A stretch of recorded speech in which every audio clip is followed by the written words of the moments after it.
Hey guys, and welcome back. Now, a few months ago, we together reviewed a cleanser which was the Glam Glow Cream to Foam Cleanser, which if you want to check out, it is clipped right here, but it necessarily did not work. But since then I realized I haven't really mentioned to you what I would use instead of that cleanser, so it is still clearing, it's a mild cleanser, and that truly works. So I'll let you in on a secret. Now, for a few years, I've had those little tiny bumps on my forehead that come up every now and then, especially when my face gets oily. Obviously, I can't go washing my face every couple of hours just because it would be pretty bad for my skin, and logistically, it would probably not be practical as well.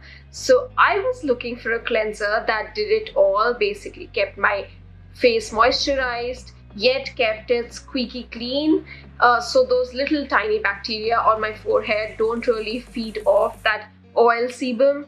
Well, the cleanser that I found is so comfortable to use and extremely efficient for my combination skin. It doesn't dry around my mouth, nor does it leave my T-zone looking like an oil plate. Well, it's the Somerville Goat Milk Moisturizing Cleanser. Now, this one that I have is a recent replenish for my upcoming travel.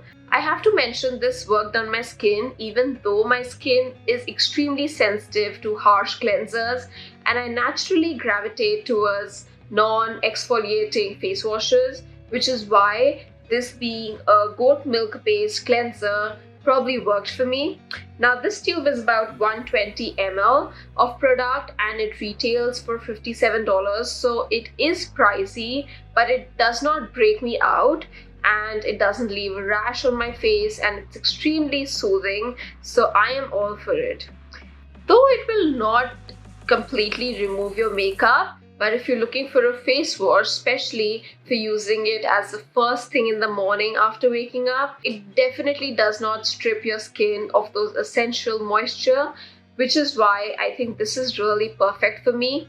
So what I personally like with this, I just take a pea-sized amount on my palms. Once I rub it in my palms to really warm it up and apply it like a cream, but also adding a few drops of water every now and then to get that almost creamy texture working for me.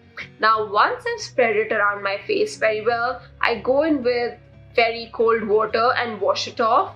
Now, fun fact, if you too have had slight puffiness in the morning on your face or even had salty food right before your sleep, a cold water or even ice water splash on the face in the morning will necessarily just reduce all that puffiness, and it's also great for that added bonus wake up. Now, this one is sulfate free, but I don't think it is fragrance free.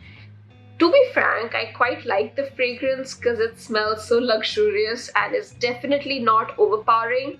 Since this was my first product from the brand, I personally was extremely delighted to have tried it despite its cost. Since the product comes out in a very consistent texture, it's smooth and it's not even abrasive unlike many other cleansers, this quickly did become my go-to. But also because of its ingredient. If you have been following me for quite some time, you would know that I do not use a product without checking its ingredients, and for this one it was no exception, and I was pleasantly surprised to see so many natural ingredients to make the product what it really is. It has goat milk that soothes, it has manuka honey, and the brand suggests that it is supposed to be nourishing. It has oils of jojoba and avocado to ensure moisture and conditioning for the skin. You may have understood by now that I am keeping this on my shelf for a while now.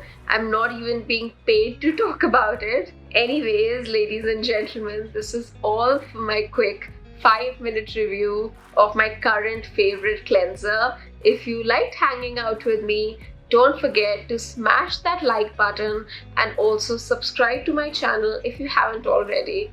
I will see you in my next video next week. But until then, you take care, love yourself, and stay moisturized. Bye.